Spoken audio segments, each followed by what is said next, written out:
What's up, guys? I always thought that having too much excess body fat was very unhealthy. And of course, there are many situations where this is definitely true. This can often be indicative of metabolic disorders. This can give you cognitive problems. It can give you joint problems because you're just carrying around too much excess weight, which is what happened to me.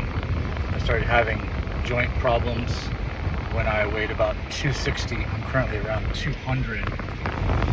And unless those joints have been strengthened through progressive overload, then you could potentially have some serious problems if you have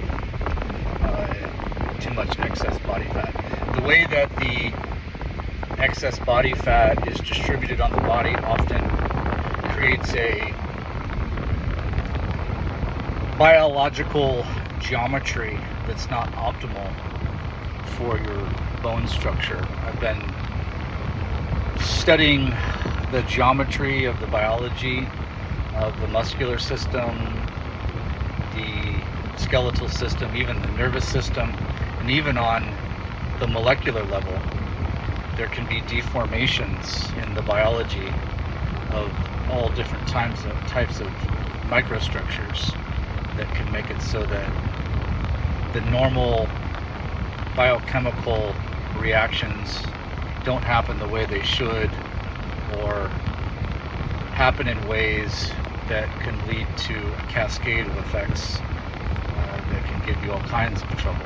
So we'll get into those in future episodes. We'll just continue to do tons of research and do experimentation in my own life and see how these different lifestyle choices and recommendations by a lot of these experts, how they do in real life, in real time.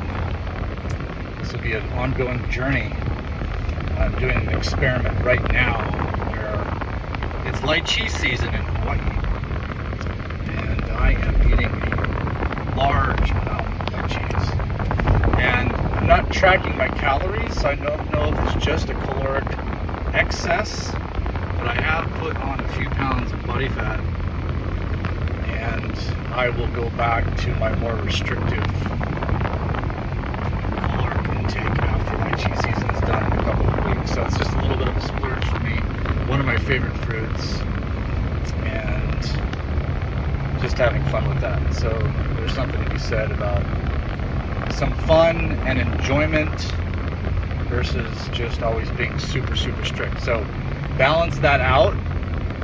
You'll be able to keep your finger on your own pulse, so to speak, as far as what balance you really want. So, just lost my train of thought, so we'll just pivot just a little bit and talk a little bit about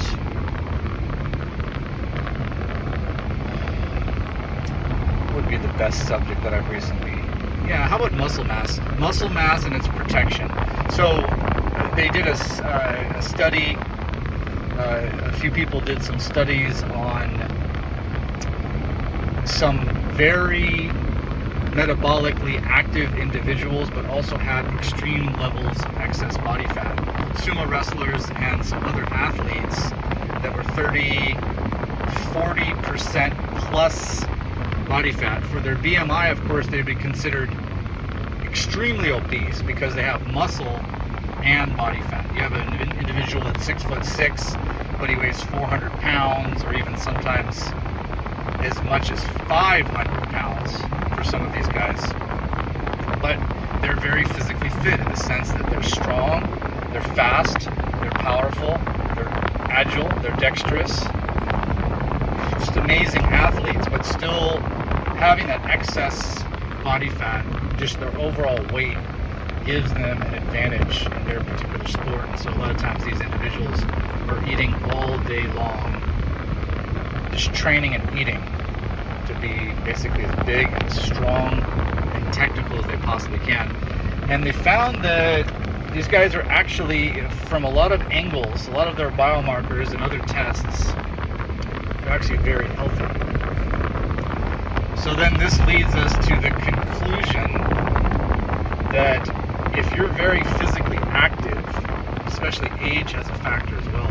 None of these elite sumo wrestlers are in their 70s, 80s, or 90s. I don't know how old they can get when they're still at the champion level, but I would assume they're most likely in their 20s and 30s, potentially early 40s for these elite levels. So they have youth on their side, they have muscle mass, they're very active. Those are three factors that can really make a difference. So back to muscle mass. The muscle can be very protective in many ways for your health and also for longevity. How's that? We talked a little bit about the problem with the elderly falling. When the muscles become weaker, and especially if you have excess body fat, it's easier for you to fall and lose your balance. It's harder for you to get up from certain positions.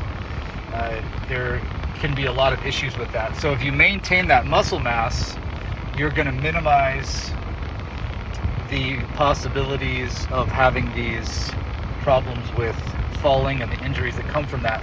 And also, when you're doing strength and hypertrophy training, this strengthens your bones. So if you were to accidentally slip, the likelihood of the bones breaking will also be less.